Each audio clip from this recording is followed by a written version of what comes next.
আসসালামু আলাইকুম। আশা করি সবাই ভালো আছেন। তাকামুল সার্টিফিকেট বর্তমানে একটা আতঙ্কর মতো হয়ে গেছে মানুষের মনে। আমি লোডিং আনলোডিংয়ে পরীক্ষা দিছি, আলহামদুলিল্লাহ পাস করছি।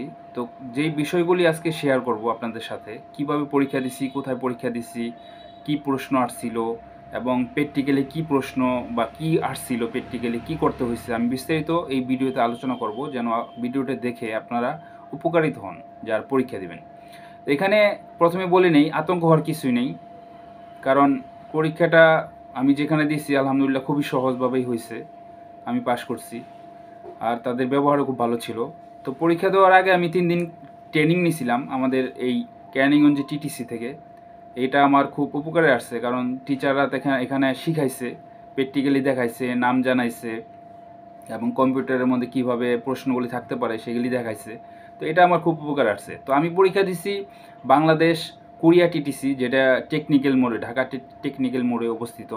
এখানে আমি পরীক্ষা দিছি। পরীক্ষার কেন্দ্রে যাওয়ার আগে কমসে কম আপনারা 2 ঘন্টা আগে আপনারা ওখানে উপস্থিত থাকবেন, পরীক্ষা দেওয়ার 2 ঘন্টা আগে। কারণ ওখানে অনেক মানুষজন যারা পরীক্ষা দিতে আসে তাদের সাথে কথা বললে, হ্যাঁ, মনটা ফ্রেশ হয়। তারপরে আপনারা একটা লকারের একটা রুম পাবেন, যেখানে আপনাদের জিনিসপত্রগুলো রাখবেন, মোবাইল, তারপরে আপনাদের ব্যাগ, মানি ব্যাগ, যা থাকবে আপনাদের সাথে লকার থাকে ওইভাবে রাখবেন। লকারে রাখার পরে ওখানে বসে আলোচনা করবেন, মনটা ফ্রেশ থাকবে। কমসে কম 1 ঘন্টা, পরীক্ষা দেওয়ার 1 ঘন্টা আগে আপনাদেরকে ব্রিফিং রুমে নিয়ে যাবে। একটা ব্রিফিং রুম আছে, যেখানে কিভাবে পরীক্ষা দিবেন, হ্যাঁ, কি কি আসতে পারে বা আপনারা কিভাবে পরীক্ষা দিলে পাশ করতে পারবেন, এই বিষয়গুলিতে আমাদের সরকারের বর্তমান গভর্নমেন্টের থেকে একজন লোক থাকে, উনি আপনাদেরকে ব্রিফিংয়ে বিষয়টি জানাবে। তারপরে আপনাদের কম্পিউটারে দেখাবে, স্ক্রিনে, বড় স্ক্রিনে দেখাবে কিভাবে আপনারা কি কাজগুলি করতে পারবেন প্র্যাকটিক্যালে, এগুলিও দেখাবে। প্রথমে আপনার ওই রুমে ঢুকলে একটা ফর্ম দিবে, ফর্মটা পূরণ করতে হয়, নাম, ঠিকানা, তারপর আপনার পাসপোর্ট নাম্বার, তারপরে আপনি কার সাথে গেছেন বা কারো টাকা পয়সা দিয়েছেন কি না, এই সমস্ত লেখা থাকে। এগুলি আপনারা দেখলেই বুঝতে পারবেন। আপনারা এটা পূরণ করবেন, পূরণ করে জমা দিবেন। তারপর আপনাদের ব্রিফিং শুরু হবে। ব্রিফিংটা শেষ হওয়ার পরে একটা ছবি তুলবে। ছবি তোলার পরে আপনারা কম্পিউটারের জন্য প্রস্তুত হয়ে যাবেন সবাই। লাইনে দাঁড়ায় যাবেন, কম্পিউটারে যখন ঢুকবেন কম্পিউটারের রুমে। তো কম্পিউটারের রুমে ঢোকার পরে জাস্ট আপনার ফোকাসটা থাকবে কম্পিউটারের ভিতরে, অন্য কোনো দিকে তাকানো যাবে না। কম্পিউটার ভিতরে ফোকাস থাকবে। কম্পিউটারের ভিতরে যে প্রশ্নগুলো আপনার পরীক্ষা শুরু হবে সেটাই আপনারা, মানে ওই ভিতরে যে টিচারগুলি থাকে ওনারা ওখান থেকে শুরু করে দিবে। মানে ওই পর্যন্ত আপনার নাম বসায় আপনার ওখান থেকে শুরু করে দিবে আর কি ওনারা। জাস্ট আপনার প্রশ্ন শুরু করে থেকেই আপনার সময় শুরু হয়ে যাবে, টাইম শুরু হয়ে যাবে। আধা ঘন্টা টাইম থাকে, 15টা প্রশ্ন থাকে। তো আপনারা কমসে কম 10টা প্রশ্নের অ্যান্সার দিতে পারলেই আল্লাহর রহমতে পাস হয়ে যাবেন, বা এর চেয়ে অনেক কমও দেয়। আমি তো মোটামুটি আমার মনে হয় যে আমি 12-13টা দিছিলাম সঠিক আর কি। তারপর আলহামদুলিল্লাহ পাস করছি। অনেকে আরও কমও দেয়, তারপরেও এটা ভাগ্য। এখন কথা হলো যে কীভাবে প্রশ্নগুলি আসে। আমরা যখন স্কুল কলেজে পড়ছি, যখন আমরা পরীক্ষা দিছি, তখন সত্য মিথ্যা নামে কিছু ছিল। আপনারা জানেন, প্রশ্ন থাকলো সত্য মিথ্যা, হ্যাঁ অথবা না। তো সত্য বা মিথ্যা এরকম প্রশ্ন, এখানে আসবো হ্যাঁ অথবা না।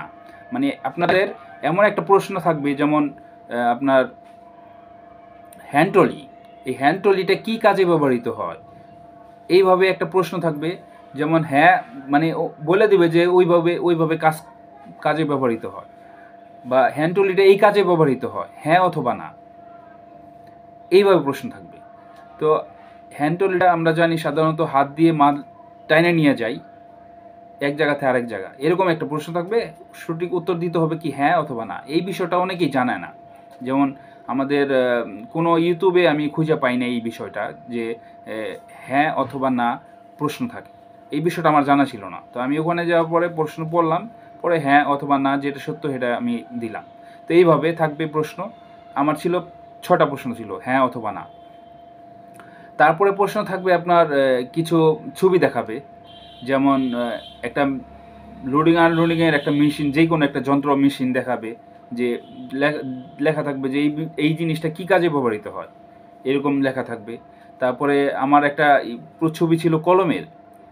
তো কলমটা কি দিয়ে তৈরি, প্লাস্টিক, রাবার, না অ্যালুমিনিয়াম, এরকম প্রশ্ন ছিল। তো কী দিয়ে তৈরি, এরকম প্রশ্ন থাকতে পারে। তো এই বিষয়গুলো আপনারা মানে বুঝবেন, আগে প্রশ্নটা আগে বুঝবেন যে প্রশ্নতে কি বলতেছে, তাহলেই আপনারা অ্যান্সারটা সহজভাবে দিতে পারবেন, কোনো সমস্যা নেই। তো আপনারা বিশেষ করে প্রশ্নগুলি বুঝবেন, তারপরে আপনার রিল্যাক্সে অ্যান্সারগুলি দিবেন। দেখেন এখানে এখানে আপনার টাইম থাকবে, হ্যাঁ, উপরে স্ক্রিনেই টাইম থাকবে যে আপনার কত মিনিট হইতেছে, আপনার আধা ঘন্টা টাইম থাকবে, আপনি রিল্যাক্সে থাকবেন, কোনো ভয়ের কিচ্ছু নাই, টেনশনে কিচ্ছু নাই।